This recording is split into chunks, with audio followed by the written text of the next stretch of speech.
wakazi wa Narok, tunaomba kuchukua nafasi hii kumkabidhi rasmi Mheshimiwa Kenda kwa baba kama kiongozi wa kaunti hii ambaye ndiye atakuwa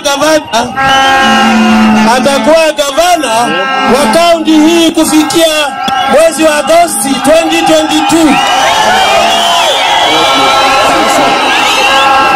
Na kama vile tulivyosema, tumeamua kwa sauti moja katika ngazi ya kitaifa, rais wa 5 wa Jamhuri ya Kenya, bila shaka mnakubali onyesha, tumeamua Narok, tumeamua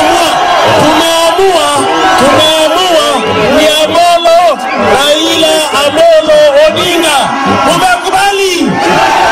Umekubali kaunti ya Narok, na tumekwisha amua kwa sauti moja kwamba tutaunga mkono Azimio la Umoja Movement.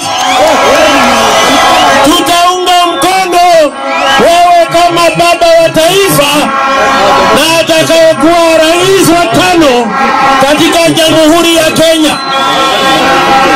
Jambo la pili ni kwamba tumeamua kwa sauti moja kwamba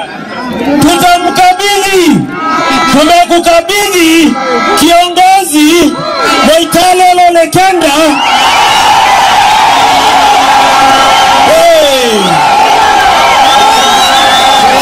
Leo tungelipenda kukukabidhi rasmi kiongozi wetu Waitale Ole Kenda kama kiongozi wa kaunti ya Narok.